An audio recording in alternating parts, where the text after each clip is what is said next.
Begin by taking a pentalobe screwdriver and remove the 2 screws from the bottom of the phone.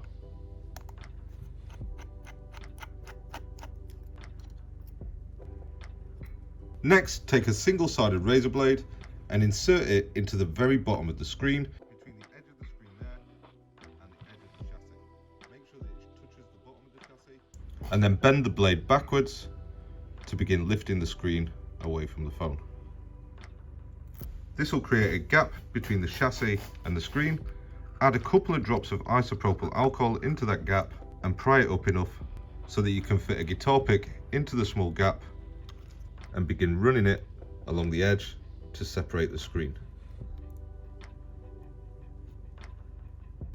Once you've run along the right hand edge, go back on yourself and run it down the bottom edge again, right through to this left hand edge, and begin separating that from the chassis.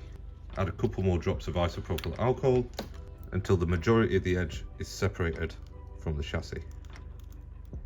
For the top part, we're going to insert the blade again and then begin just wiggling it from side to side until eventually you can wiggle the screen free from the chassis and open it up just like opening up a book.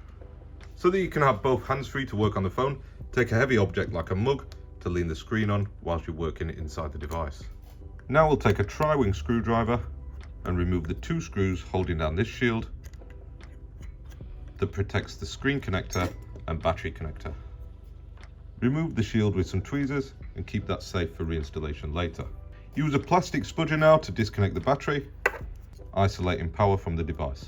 We can now disconnect the connector for the screen and touch, which is held down, which is these 2 here. Moving up the phone now, there's another 4 tri-wing screws that need to be removed. These hold down the shield that has the connector for the front sensors on there, so make sure that you remove this. Lift up the shield from this side because there is a little hinge here, and put that safely for later. Use the spudger again to disconnect this cable here, and that means that the screen is now free to remove. Staying with the chassis of the phone, we're going to remove this adhesive seal that's left behind. The seal on the iPhone 12 is stuck down really well, so it might take a few minutes to get that removed. The seals on these models are my absolute nemesis and I always hate peeling them off, so I'll probably skip most of this, and by the time I click my fingers, this chassis will be nice and clean. Once all the glue's removed, we're just going to take another minute to make sure that this chassis is nice and clean by applying a little bead of isopropyl alcohol and then brushing away all the dust and grime that's left behind. Make sure that all 4 edges are clean. Take extra care on the top edge near the Face ID sensor and front camera. You don't want to scratch that or nudge it. We can now put the chassis to one side and continue disassembly of the old screen before we reinstall the parts onto the new screen. It's very important, if you want to keep Face ID, that this ear speaker and front sensor array gets transferred onto the new screen. To remove it from the old screen, remove the 2 tri-wing screws on the left edge of the ear speaker and the 2 crosshead screws on the right side of the ear speaker. Then fold back the ear speaker itself, revealing these small sensors either side of the cameras. You'll then need to heat up the area to soften the adhesive a little bit.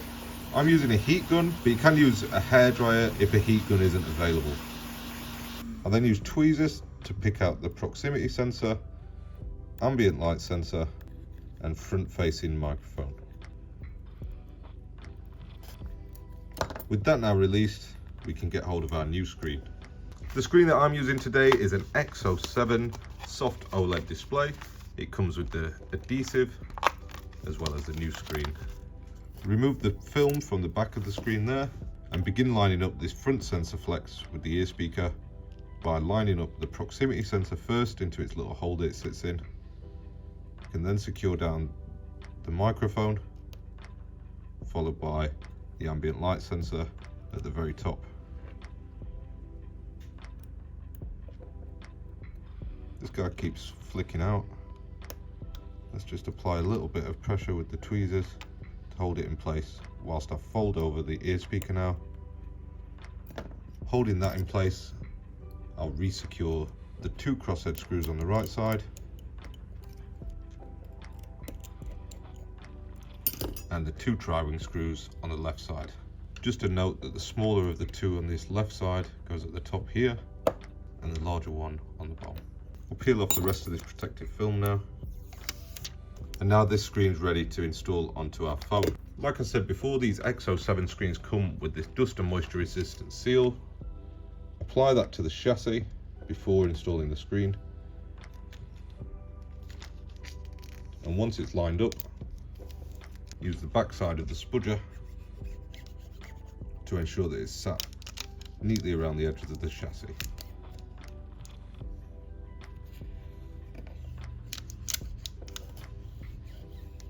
Now peel off the top layer of the film, leaving behind the thin blue layer, which we'll remove just before securing down the screen finally. You can now reattach the screen, and I always start with this little digitizer cable, offering it up to the FPC connector, and then pushing it down with your finger or your thumb, followed by the OLED or LCD connector, and back up to the top to reconnect the connector for the ear speaker and front sensor. This would be a good time to test your display, but for the sake of the video, I'm going to continue with the reassembly by reinstalling this top shield first and securing down the 4 tri-wing screws that hold that in place.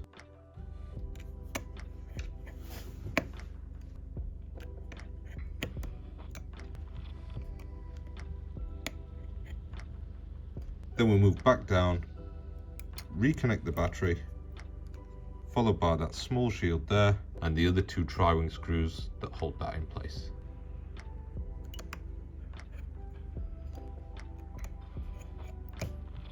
We can now peel off the final layer of the dust and moisture resistant seal, fold the screen back down, get around the other side of it.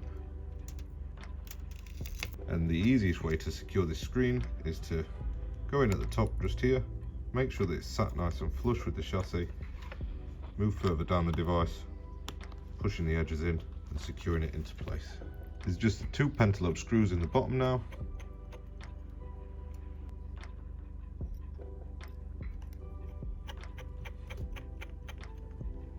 And this repair is now complete. Thank you for watching and see you next time.